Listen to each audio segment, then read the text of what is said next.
Da-na-na-na-na-na-na. Batman!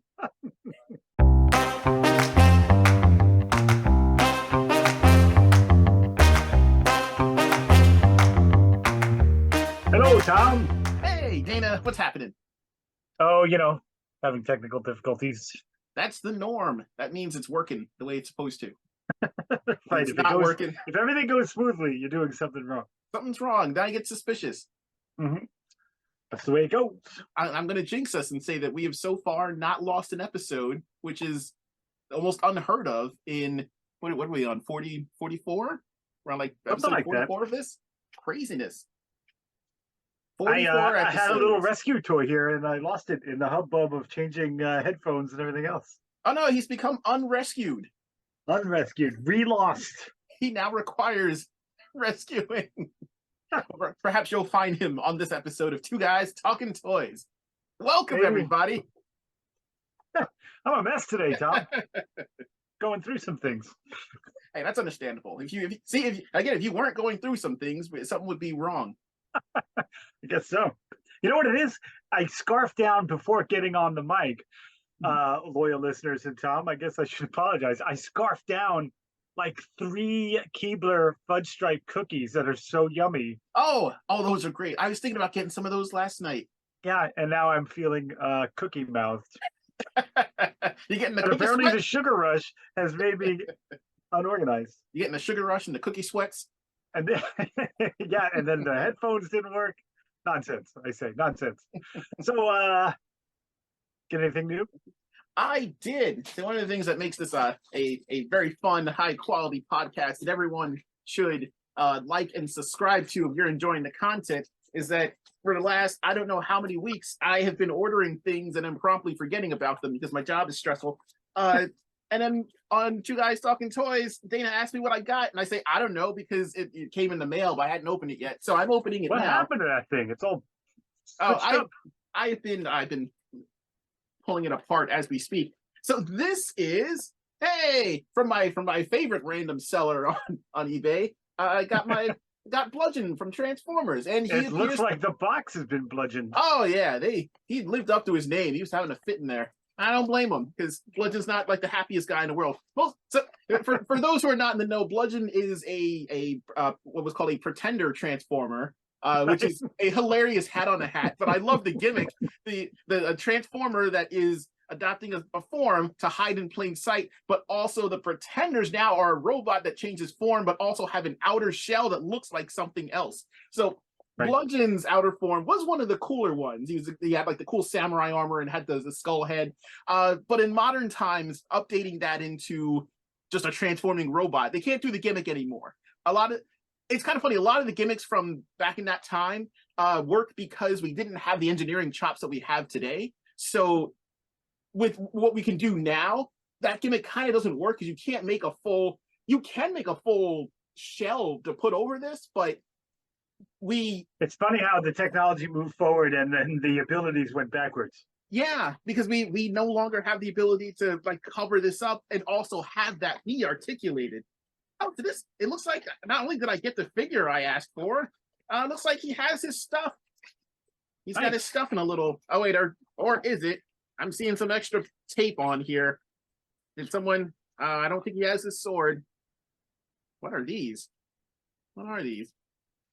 Oh, he's got his guns. I don't think he has his sword, but that's what I come to expect from this. All right, well, yeah, 95. But you're getting him at a discount, so you're not trying to bash anybody. You're getting him at a discount. Yep, yeah, you get what you pay for, people. Alrighty, so I got most of Bludgeon, and this podcast is free. This is true. You're getting free stuff. We're not sending you free stuff. You get to listen to us talk about toys for free. Right. So any luck locating your rescue? I did find it. Good news. And I have also a new doohickey to show, but I was walking through Target parking lot and I found this little parrot. It's got little nubs on the bottom, so it broke off or something. I don't know if it was like a princess castle or something My Little Pony-ish, but this poor little thing is laying there it's clearly been run over once or twice, but Oh no! Not only was it lost, it was then abused in the parking lot. right. But now it's got a home. And then, you know, I'm not a big on pops, but I do buy certain characters, and I bought one for my brother because he's a big fan. And then I thought, geez, I need one for myself, and it's the Toxic Avenger. Toxie! Oh, you know why you're gonna like it? Bam! Oh, he glows. Oh, The light from the cameras, kind of. The glow in the dark is great. Did you pick up a glow in the dark Toxie from the massive Super 7 clearance that Big Bad Toy Store is doing? No, I didn't, but he's also on clearance at Newbury Comics. Shameless plug. Oh, that's right. That's for like right, $29. So I may pick him up there. And also there was something else there I was interested in for like $29. I think it was one of the G.I. Joe Ultimates. Oh, so speaking of Joes and sales, have you taken advantage of the pre-Black Friday sales or Black Friday before actual Black Friday sales? I think yesterday have been insane. Black November. Yeah, no, I haven't done any of that shopping because I've just been so busy lately. Crazy Eddie has taken over a bunch of these toy stores. That's going to be an interesting metric to see how many people actually remember Crazy Eddie, because I think he may have been a local thing here. It was a Long Island thing, yeah. But his prices were insane. He was insane for all the tax evasion and fraud. But he's taken over, and everyone is getting rid of all their stuff super duper cheap. There's all kinds of great Amazon deals, and Entertainment Earth has like a buy one get one half off anything actually in stock. Great stuff. Good time. If you got money, yeah, it's the best time of year for that. Yeah, but the problem is we're spending it on other people. It's Christmas time. What you do is just burn every bridge in your life right now, and then and then have the New Year's resolution to mend those bridges. But between now and then, you can buy all the stuff you want, and not for anybody else. That's how I plan on living my life. Words to live by, people. Yes. I'm gonna put in the little graphic with one to grow on. Yeah.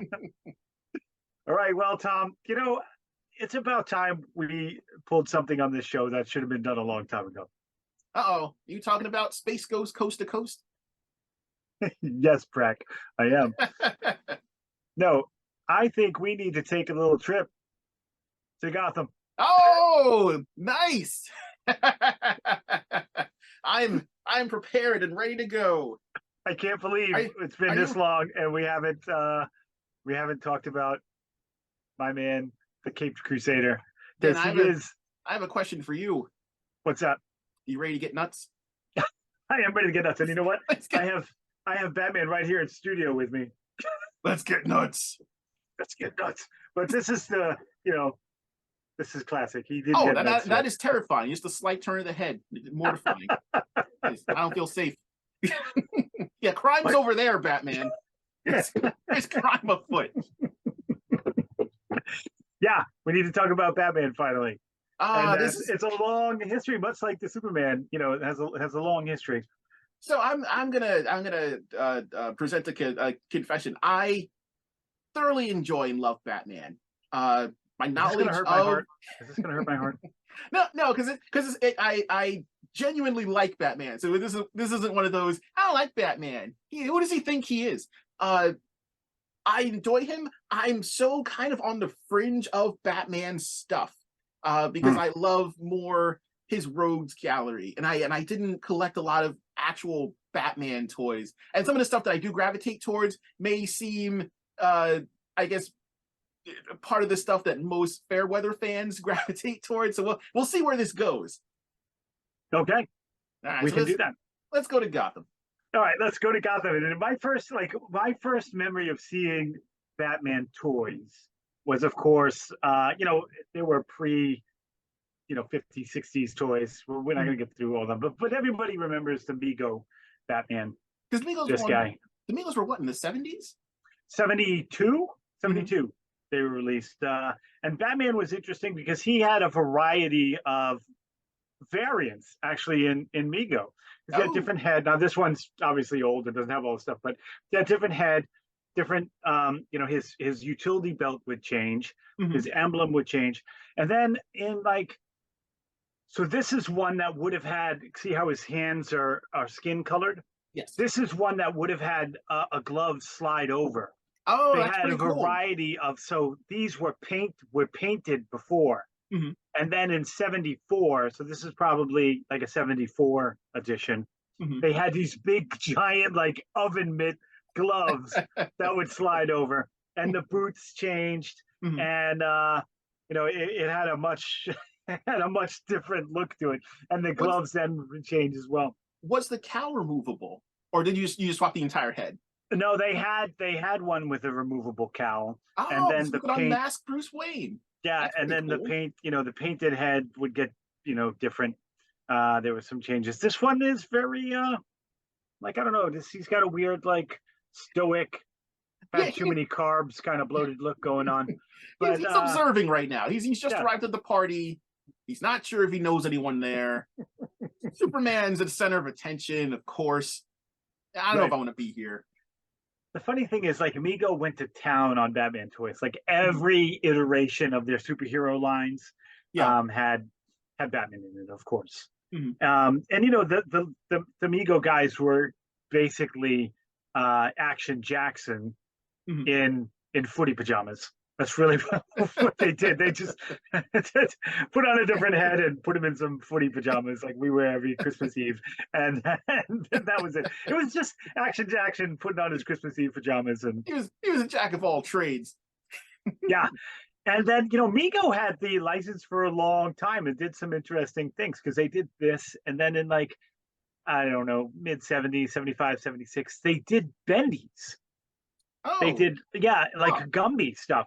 And what was, but they were a little weird. But they were like 5.5 inches. But what was cool about them is they were the first, I want to say, and this is just my thoughts, that they were the first line to make their figures appropriately scaled to one another. Like Batman was 5.5 inches, but Robin and the Penguin were smaller because they were shorter people. So they were the first ones that I know of, that I can think of, that kept their characters in scale. And I would love to find some of the, like, you could find bendy, like I've got this guy right here. If I can not knock everything over.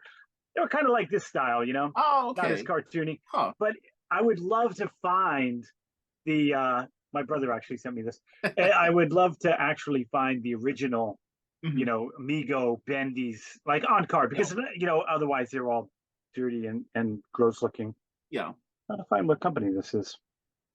Now, did they make, they had Mego versions of like Robin and I have the Robin, and I have the Batmobile, and there was a Mego Batmobile.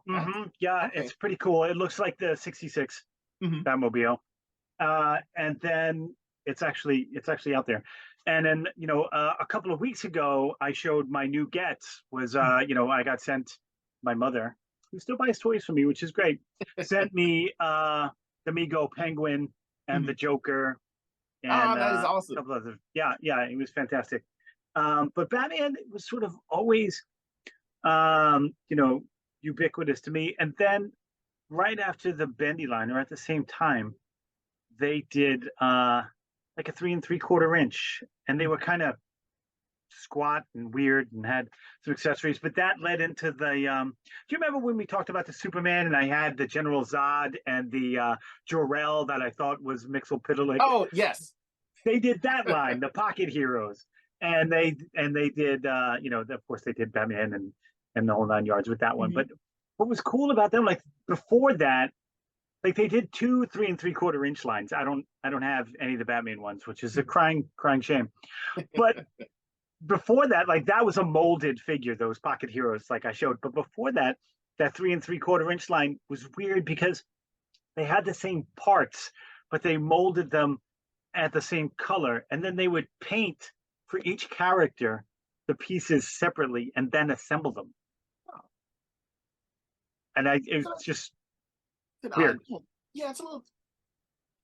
I guess it kind of makes sense if you're just going for, if you just want to get the toys themselves produced. You're like, we'll worry about the decos later. We'll paint based on like who's more popular. We need 500 Batmans or 5,000 Batmans, and I mean, it's kind of weird they would have the same body type though. Like what other characters were No, it was the same. It was Mm-hmm. the same type of figure. And I remember they there was a when we were kids. The only way we found the pocket heroes, and this is going to sound strange, right around the corner from where I lived, there was a house. I remember that. I could still find the house, and they would have like a yard sale, like this little one table yard Uh-huh. sale every couple of weeks, and they would have different toys. Oh, that's And so we would ride our bike up there awesome. and see if the lady was out there. But that's where I got like the the pocket superheroes. I feel like that was the first time I saw like a Voltron toy, but she would have like a small like a card table with just a couple of things. You could go over there with a couple of bucks. It Mhm. was on over on Lynbrook, Yeah. like just 2 blocks over. I don't know where. I don't know if she was just stealing her son's stuff and selling them because he was You bad. know, And you know she's like, what? "You didn't do the dishes tonight. I'm just selling you crap." She may have been one of those parents like you're too old for this. Right. It's I'm going all to sell gotta it for go. the older kids. I'm going to sell it to that 40-year-old man down the road. Yeah, he's got his life together. He Yeah. knows what's up. I I didn't There were some discover you. strange people in my neighborhood, Tom. There were some Yeah, strange people. I didn't discover yard sales until I was, I think, in my yeah, like early teens, riding around and every now and then, like on like a weekend, seeing random stuff out. I remember coming to there was a handy pantry that was near my house, within riding distance, and there But was a house all of us across the had a street handy from it. pantry there. They were great. They got great sandwiches. You get a Snapple when Snapple made soda. People do not My first remember job, Tom, that my first Snapple job at made 14 soda. Oh, was stocking the refrigerator at Handy Pantry. oh, good work if you can get it. It's way better than my first job. Um, but I remember like just going seeing a yard sale. There was someone that was selling a bunch of the Transformer microbots for like Oh, nice. a nickel each, and it was like it was a table full of them, and he had the Hive playset, and mine had fallen way into disrepair. And I remember thinking, "There's no way I can." He wanted maybe like $15 for it or something at the time. Really, still a really good price at the time, and I was like, Yeah, oh, it's too big. I can't carry that home on my bike. Uh, but I'm rabbit holing us. that's okay. Batman We do stuff. that. Batman stuff. Okay, so, remember when we were talking? I think it was during the Superman episode. I was talking about models, and I Mhm. found the die cast Batman that I could, it was almost 6 inches. Mhm. Well, come to find out that that was Mego. Really? And yeah, and it Okay. was at the end of the 70s. It was their last run They had a wider before. variety of stuff than I thought. Yeah, they did a lot of cool stuff, and it was a die cast figure. It was about 5.5 inches tall, Mhm. and Mego was going under Mhm.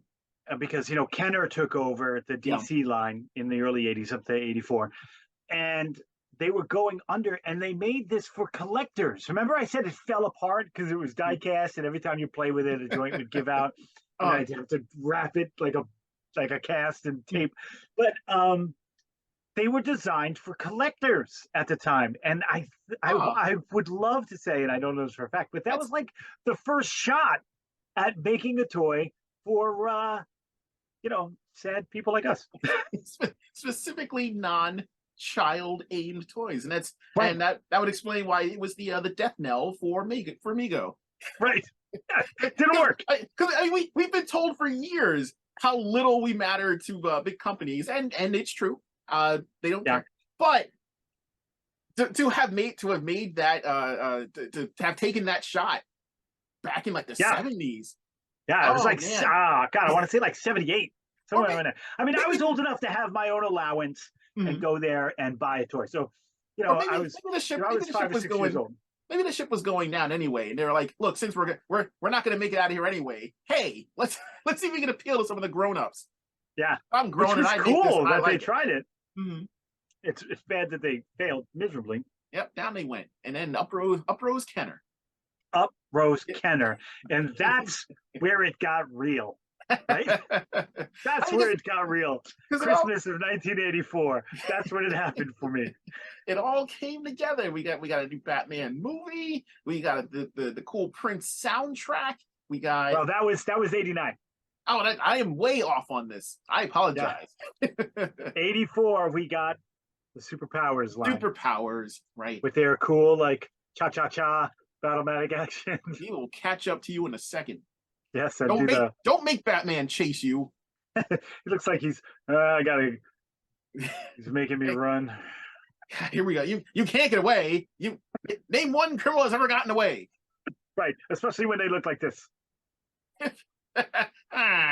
You can't. Although his chase sequence I maintain his chase sequence in the Batman is, while fun, ridiculous. He's not out driving Batman. So certainly not in the jalopy. Oh no, the superpowers line is still like my quintessential line that has really got me into superheroes, because I was watching the Super Friends, my favorite episode of Scooby-Doo, which I love and you hate, and I'm trying to get past that. It's is Scooby-Doo meets Batman and Robin. And the figures that not all, but most of my superpowers collection are the ones that I actually had when I was a kid. Mm-hmm. So this Batman and Robin, I actually got in '84. This Penguin is the '84 that I got, which I love. But the thing that made it special for me, this Batman and Robin, was the Batmobile. The old Batmobile. You got the Batmobile with the battering ram in the front. It's just had that cool look. I'm missing the windshield. I'm missing the windshield, of course, because I played with this when I was a kid. But this is such a cool design. I've always loved I've always loved the number of designs for the Batmobile. And it's very rare. I feel like it's very rare that there's a clunker. Like most designs of the Batmobile look awesome, or they have some defining element to them that make them really cool looking and really memorable. The Tumbler was a difficult pill to swallow when it first came out, but it grew on me. I could do an episode just on Batmobiles. I have a collection of Batmobiles, right? I've got, I don't even know how many, 50, 60 Batmobiles. Would you have liked the Tumbler more if it had a giant bat symbol graffitied onto the top? Probably. Probably. Because that's really kind of all it takes to make something an official bat. That's his branding. That's the power of his branding. To just stick the sticker on it. He's very good at marketing. He's very good at marketing. It's no wonder Wayne Industries does so well. He doesn't even have a marketing department. It's just him. But what I didn't like about the Tumbler is that it was like a mass-produced thing, and he just picked one out and painted it black. Yeah, and of course, somebody was going to recognize it. Like, somebody else designed it. So, like, even that schmo in the movie who figured out, you think I wouldn't find this? Like, why wouldn't the guy who designed that for the military be like, wait, looks pretty familiar. It's a cease and desist, Batman. This is you're not allowed to use that anymore. The logic of that is it fails me. But this superpowers line gave us everybody, and it was the first time we had Cyborg, and we had. Did you have Cyborg? I realize what a sought after piece that is. Did you? Oh my gosh, yeah. No, I don't have Cyborg, and there's one other I don't have. Brainiac. I don't have Cyborg or Brainiac. Okay. I had Brainiac when I was a kid, but I don't know where he is now.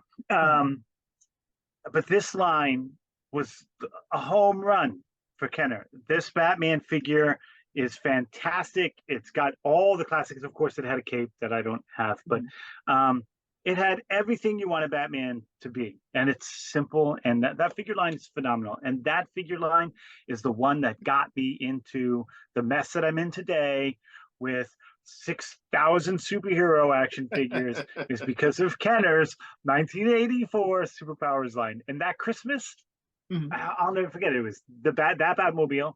I already had a Batman, but we got Robin and some of the other figures. The Hall of Justice and the Lexor 7 was phenomenal. And then my brother got the Tower of Doom and a lot of the Secret Wars figures, which were comparable in size. So we had that whole Marvel DC fight going on. It was fantastic. Now, do you think that this, like the whole, everything that you just said, like how this got you into collecting, not just specifically Batman, but collecting as a whole, do you think people are going through that now with McFarlane running essentially like a new superpowers line, where it's simple, they're not bogged down with gimmicks? It's like I don't think they even have the running action. I don't know any of them, but I think it's just it's a figure with a little bit more of a modern take on them, but it's still the simple, like 5 POA, I think. And he's doing like the classic vehicles or some of the unproduced vehicles, I think. He does. And I have the ones that have been, they just released the Batmobile, Mm-hmm. which I have, is right out there. I just got it like a week ago. Yeah. And it's not as cool as this, but it is a cool design. Mm-hmm. I mean, it obviously pays homage to this design. Yeah. But yeah, I think you may be right, because they're priced right for kids. Like Yeah. the whole thing, that whole evolution I just spoke of, like you said, is literally regrowing if Mhm. those kids are buying this. But you know, Yeah. I don't know that kids are buying them. They're priced right for kids. Yeah. They have the same look, the Mhm. same aesthetic, like you said, same articulation, and even mimics the style in regards to detail. You know. Yeah. I think it might be recreating that whole, like, even if kids aren't clamoring for them, I think it falls into that cycle that Walmart likes to see, where you've got the kid in the basket and they're reaching and grabbing for everything, and it's just Right. something small and quick. You can pop it off the peg. Like you said, they're priced Yeah. right. And there's you've always got the grandparents or your kids going to some other kid's birthday party. And you're like, wow, well, what do we get them? What do we? They like the Batman stuff, right? And then you just pluck it off, or And I then think it falls right into that. and it creates the relationships like Jared and I used to have. We would go to Toys R Us and Walmart, and I'd buy the $30 collector, Yeah. and then, oh, that's really cool. Mhm. Okay, well, let's get you a Batman, and he Yeah. gets the superpower Batman. That's $10, Yeah. and he can knock it around and get the Batmobile and crash it, because it's got the same battering ram action as this one, which is Yeah. cool. Yeah, it's. I think you're hitting the nail on the head there. That's what they're hoping for. Because I certainly did the same thing with my nephews, that you did with Jared, where you go to you go in the store and give my sister a break and wander off with the boys, and I want to look at toys too, so that's sort of Mhm. where they wanted to go, and we'd find like whatever expensive thing that I need and whatever side thing that their arms could reach up and grab. Yeah, it was phenomenal. And then I don't even know why. Well, Kenner, like, okay, so you jumped ahead to the '89 movie, and that's kind of where we are now. Between '84 and '89, we had the Super Friends, Mhm. Superpowers line, and then the '89 Tim Burton movie came out. Mhm. And for some reason, I don't know the history behind it. Kenner had the DC license taken away, Yeah. and they went to Toy Biz. Toy Yes. Biz, as we know, in the '90s, blew up everything. I mean, Mhm. they had the X-Men line. They had everything was Toy Biz, right? Mhm. And so, man, we're gonna have to have a two-parter here, because we're not even close. Yeah. We are again just barely scratching the surface of Batman, who will punch us for doing Yeah, so. he will. He's right here. He's gonna He's- punch me. This little Batman. He's very upset. Yeah, he's giving me the scowl right now, or he may be smiling. I don't know. Maybe a So Batman smile. with the release of the Tim Burton Batman, I mean, like, Yeah. everyone knew who Batman was, Right. but with that exploding onto the big screen, and there had been comic book movies beforehand, but this was Yep. kind of like one of the first ones that really took it seriously. They had they had an actual like decent budget. They had big names in it. Mhm. The soundtrack, holy cow, the soundtrack! Yes. Um, I was and just then- listening to that in the Jeep the other day. it's so good. It is. I want to say this is the music is timeless. Yeah. You can put that on and still enjoy it. I can listen to Party Man right now, and Right. it's still so good. And you Yes. imagine that scene in the movie, and it's great. Yep. And the thing that Batman is almost not quite a musical. There's musical bits, which I Yeah. don't mind, and I hate musicals. Right. But I still, to this day, every time I'm doing an act, when I'm doing assemblies in schools and stuff, and I want the music to go in my head, I go, Lawrence. Yep. Bring in the boombox. But with the I've seen the explosion future, of and it will be. with the explosion of that series, I wonder how many more people got drawn in to Batman. A lot. Because like I said, like everyone already knew he was cool, everyone knew about it, and people who had collected Superpowers line were definitely going to get the movie series. So I wonder how many more people that drew in, because then it exploded. Yeah, it was the first instance where something that I held close and was close to became huge in pop culture, and I felt almost disappointed about it. It's happened to me 3 times in my life.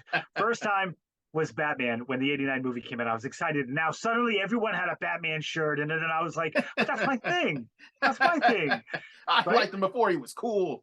Right. And then the second time it happened was when I was in college.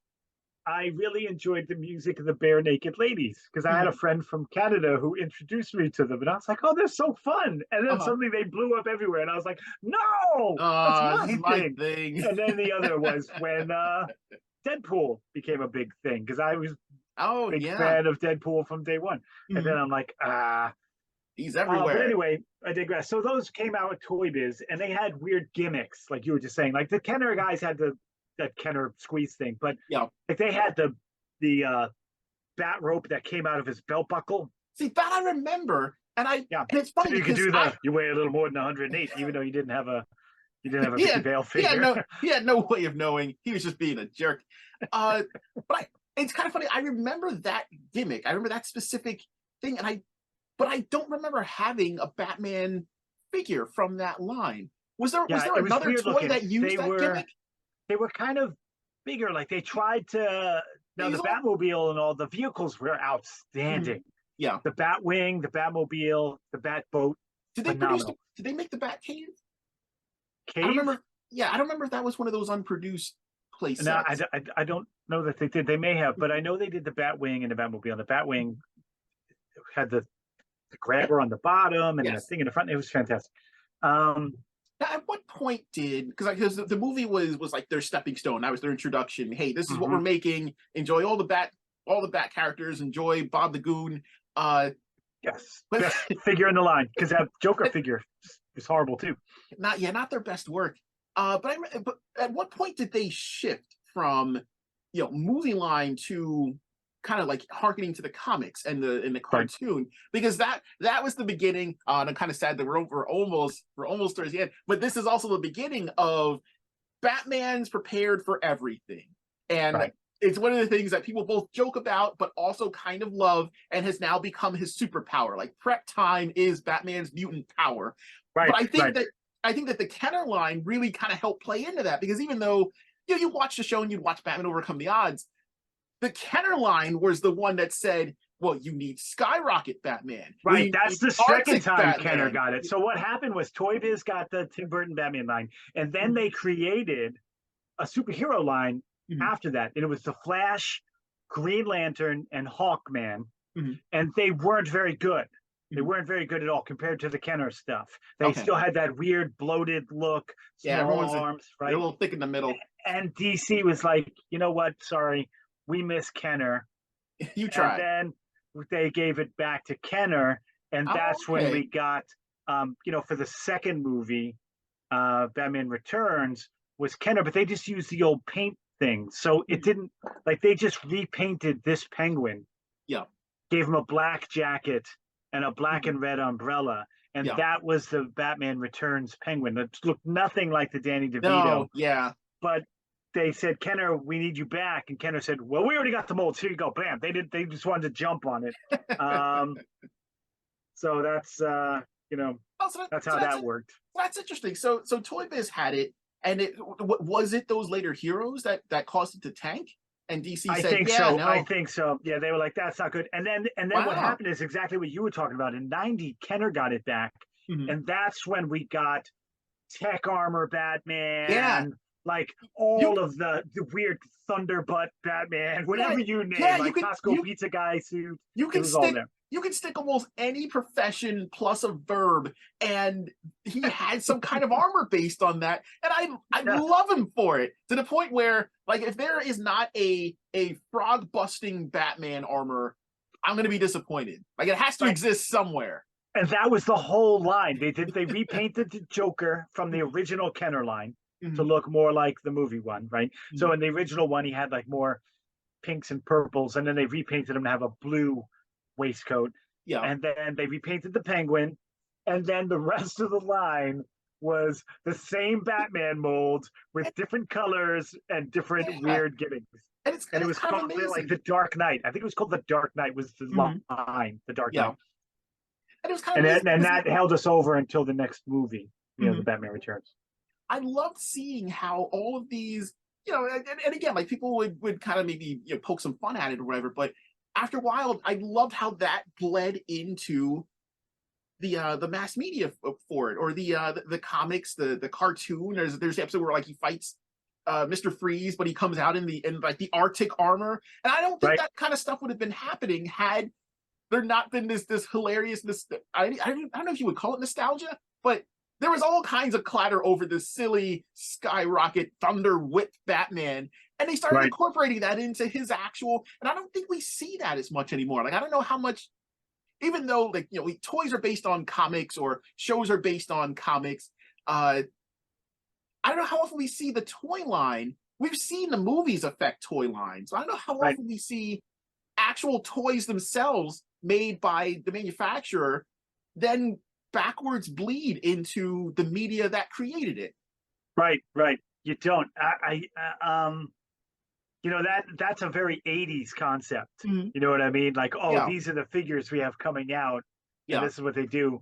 Let's get them, backwards. Let's make sure we get them into the cartoon. The last time we saw multiple Batman figures in a line that had weird gimmicks, right? The animated series line, which we'll get to, had some of that. And the Batman Beyond had a lot of that. Yes. Yeah, that was, they got way back into it. And that created most of the line. They went a little cuckoo bananas with it. Okay, so when we return next week, Next time, same bad channel. When we return, we're starting with Batman Returns the movie. How's that? Sounds good. We'll have to try it multiple times, and we'll die repeatedly, but we'll keep coming back because that's what happens. Yeah. So, all right. So, watchers, listeners, thank you for joining us for another episode of Two Guys Talking Toys. This has been Batman Part 1. If you enjoyed what you're hearing, please like and subscribe. Join us in some conversation on the Twitter. That's Two Guys Talking Toys, the number 2. No G after the talking. Same thing for the Gmail. Again, like and subscribe. We enjoy engagement. Take care, everybody.